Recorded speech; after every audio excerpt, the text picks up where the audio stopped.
Hello to all my ghouls and goblins. I am currently in the middle of a massive video project and it is not going to be out for a few weeks, and I really wanted to film something before Halloween, so this is going to be a surprise upload where I want to tell you about some of my ghost stories I have. I don't know if the YouTube people know this about me, but not only am I weirdly obsessed with folklore and magic and fantasy, it was bred from a young age in this house. When I tell you I'm one of those people that genuinely has hundreds of stories, I'm very serious. If anyone has a particular interest in this topic, in fact, I would love to make more of these videos because it's not any effort for me. It's just recalling my insane tales that I already tell people all the time, and they think I'm either crazy or really cool. So hopefully you find these interesting. Because I have so many, I was trying to think of how to narrow it down for a fun little intro video on the topic, and what better way than to tell some stories that have some corroboration. So I'm going to tell you my main story with Adrienne last, because it's to this day one of the wildest things that's ever happened to me and I don't have answers for it. And then I'm going to tell you my two from Scotland. So yeah, like I said, I have plenty more of these, so if you're interested in hearing some more, let me know. I actually have this wonderful video right here that you can find down below and go watch, or on the side, however YouTube decides to play. This mess of a thing that happened the first like 3 weeks I was in Scotland, where everything kept going wrong. I ended up in the hospital at one point. Basically, very short version of it is my ears were fucked, and then a bunch of other things in sequence after that that made my first month there horrendously bad. Which, by the way, I don't know if I've ever said this or not, but a week after my video titled My Horrible First Month in Scotland, or whatever the title is, a week after that is when the Queen died, and I was in fact in Scotland less than an hour away from the Queen when she died. Fun hunter, fun fact.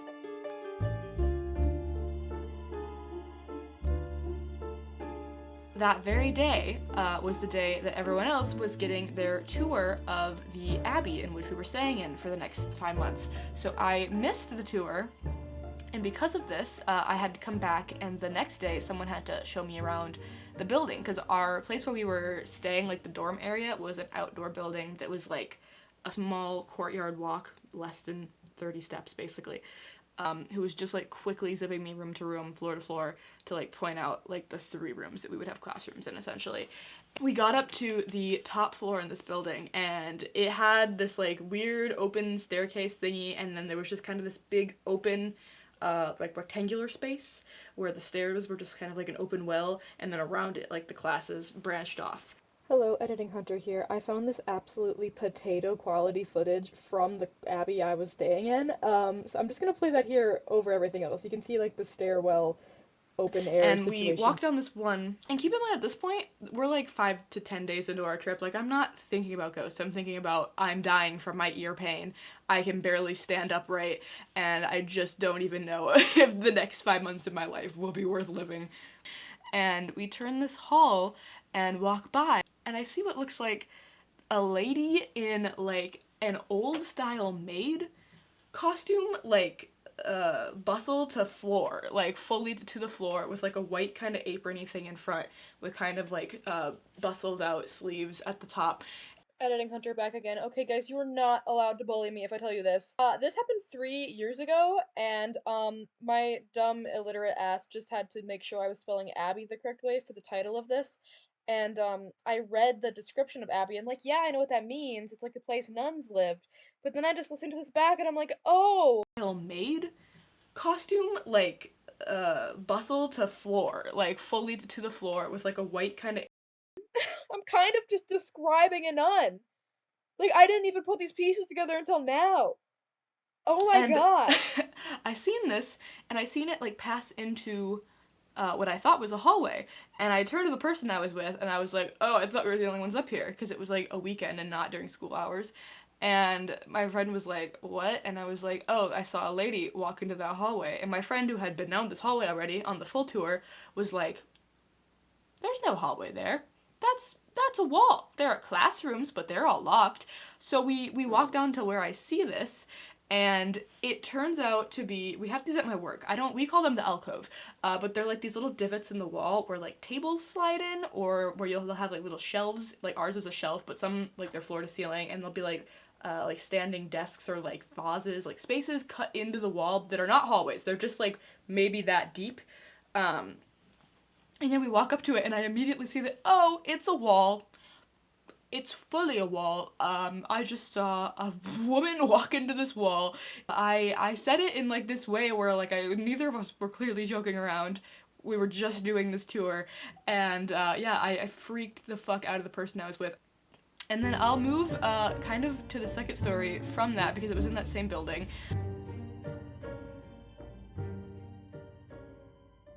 There was this library in this abbey, which was like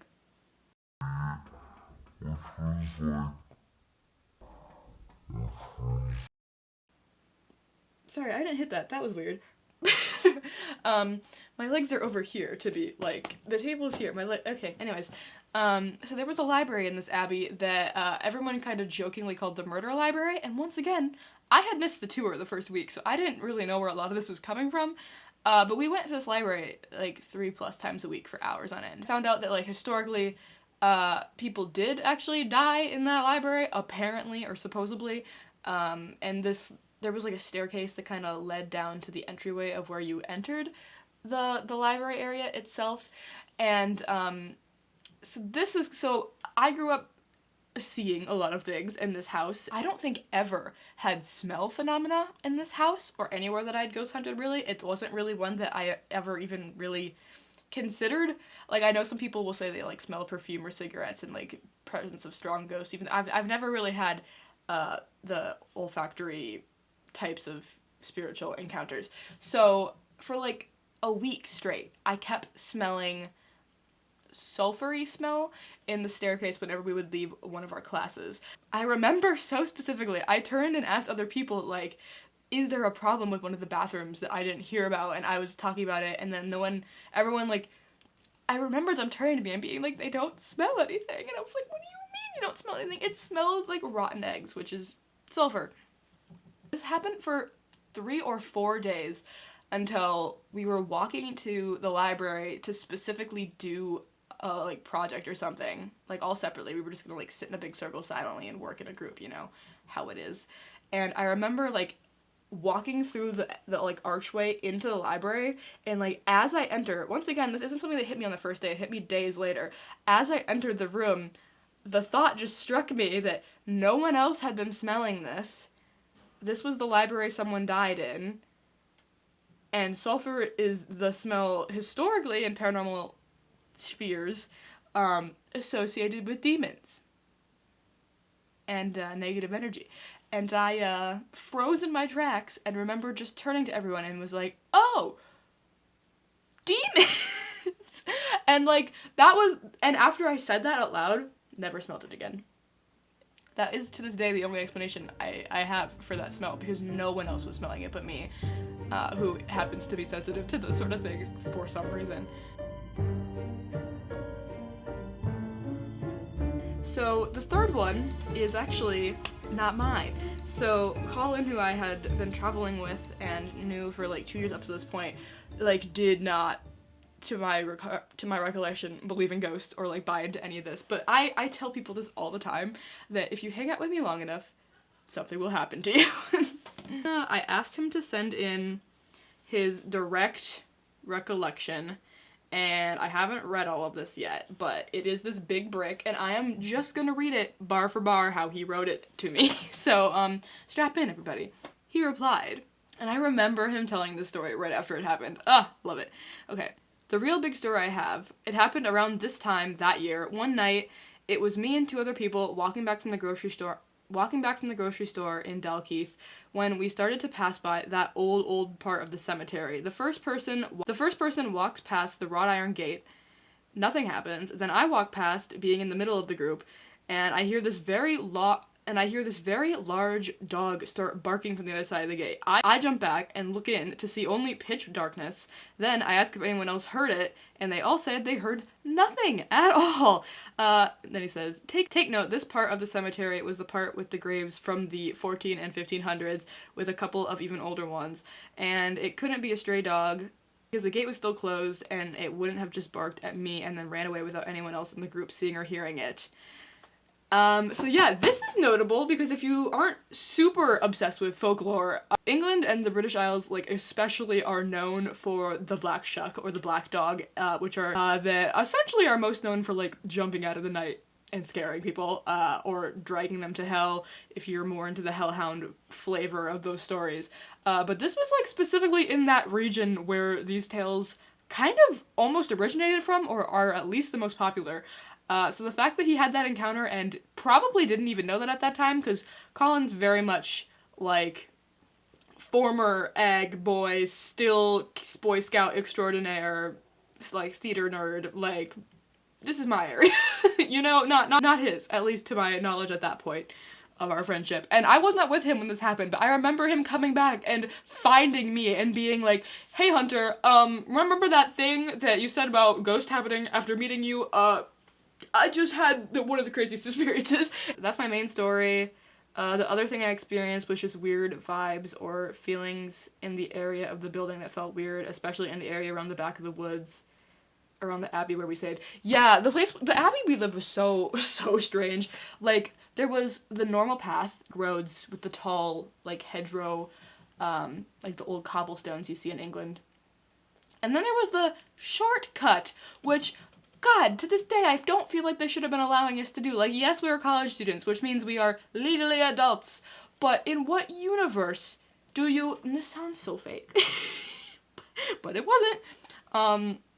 The shortcut into Dalkeith from where we stayed was through a windy path against a river in the middle of the darkness if you went anytime after 5 p.m.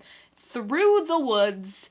And it came out in, like, a mildly posh fancy golf area, but, like, through the creepy-ass woods, massive tripping hazards, like, it was pitch black, literal windy road through the woods. It gave oh, funny, actually, I say this with the wolf, it gave very specifically, like, Little Red Riding Hood going through the woods to Grandma's house type of vibes back there. And also, like, the start of that path from the Abbey side, there is a coin tree, which I don't know if it's anything specific to do with English or Scottish folklore, but they have a coin tree where, like, you pound coins into the tree for good luck and other things of the sort. If I find anything else, I'll throw it up on the screen.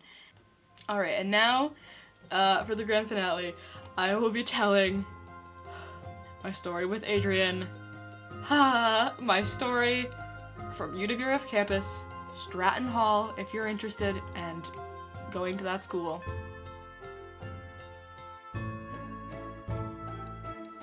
So, before we moved into Stratton, I had always heard, especially from my one other friend who was like 2 years older than me, that was big into ghost hunting.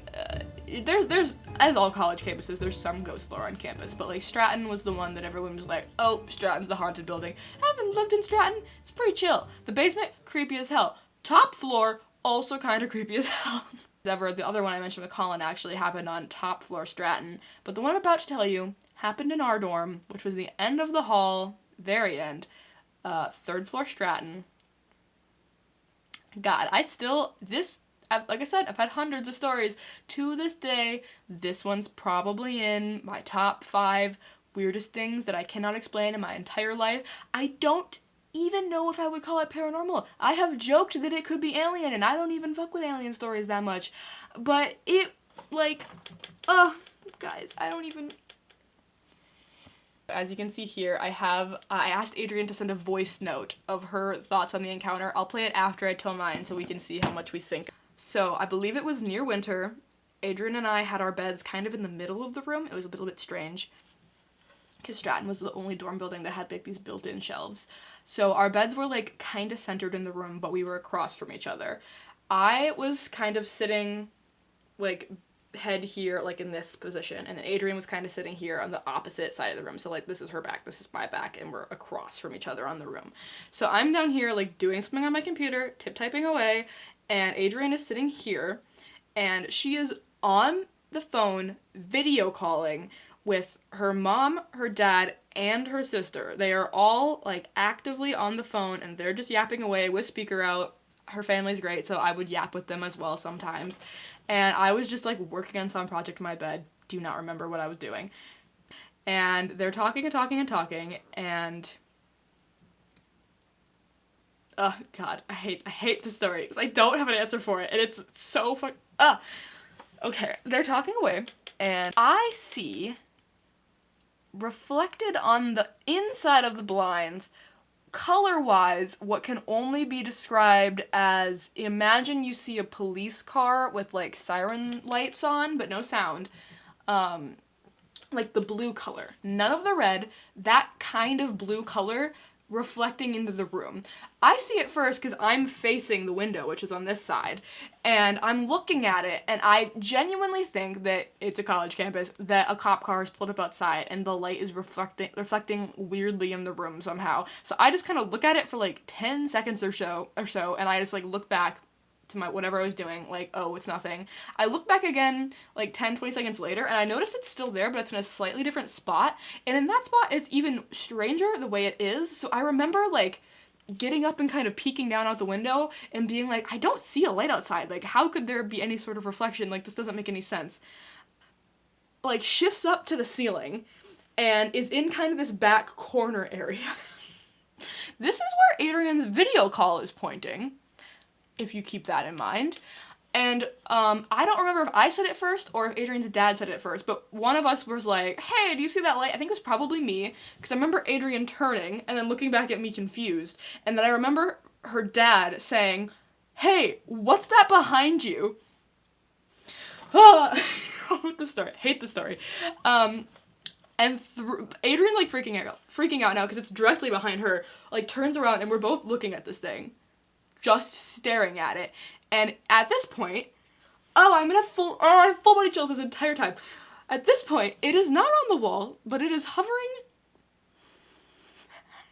I hate it. It is hovering about a foot off of the wall, floating in space in front of it's not on any walls, is like what I'm trying to convey here. It is not reflecting off of anything. It is in the middle of the room as this ball of light that is the color of, to me, like a palish blue color. Later I found out we might have been seeing different colors too, which is fucking bizarre. It notices us all lock onto it, and it freezes where it is. And then suddenly, after we had said something with the parents, it flies, zooms, zips, across the room, kind of from that back corner, kind of vertically towards our door, like the center door of the dorm. It kind of like hovers there, does like a this kind of thing, and then zips through the wall, vanishes, gone, we never see it ever again. I don't know what this was, guys. We both just had like a mental, like, we had a mentee B, as they say, and then that's why we drank. Like, I was on the floor. Okay, I was laying here. Adrienne was laying here. She was on the phone with her parents, like, and listening to Spotify. I just, like, suddenly see, it started over here, right? Yeah. I suddenly see a blue fucking, like, light moving and leaving a trail. Yes? Yep. Like, right here. It went from here to here to here, and then it fucking darts behind Adrienne's head, and it, like, hangs in this corner, and we're in Stratton, so there's, like, I have chills still. Every time I watched this thing, it was a ball of light, not on the walls, like, floating in front. It crossed the room in the air, which is why I'm fucking losing my mind. I didn't think it was paranormal at first. I thought there was a light reflecting off of, like, a police siren, because it was that blue color, but there's no red. I thought too. But our blind is closed, so I go over and I'm looking outside, I'm like, there's nothing, and then it fucking hit me that it was, like, not on the wall. It was in the... Really weird. I thoroughly grew up in a haunted house. I love ghost shit. I have never had anything like this happen in my entire life. You've had, like, almost nothing happen before. No. Seeing an orb on camera if you're into paranormal stuff, but it was bright blue! It was, like... It was, like, blue and red. Like, there was, I think there's some red in it, too. I would love to know what color you've seen. I seen, like, I did not see red. This is even weirder! What do you mean you saw red? I have seen full body apparitions. I have seen mists. I have seen everything in the ghostly realm. I have never seen... My parents saw it, and they're like, what was that? Was that like a, like, lights or something? And I'm like, how? I don't know. So she sent this a day ago, and I've not opened it. previously had never really had a paranormal experience until I met Hunter. And even then, nothing really happened until I roomed with her my junior year. And then little things started to happen, but nothing compared to the one I experienced this night. So we were just, hanging out in our dorm like normal, and I was just, video calling with my parents and just catching up on life, and suddenly I see like a flashing light bouncing around the room. The door was closed, the blinds were closed, and so there was no way a light could get in. And my parents saw it, and they're like, "Is that a new fairy light?" And I'm like, "No." So I immediately hung up the call, and we were like, "What the heck was that?" It was like a freaking orb, because it was like blue and red. At least I saw it was blue and red. I think Hunter only saw it as one color, which is even weirder.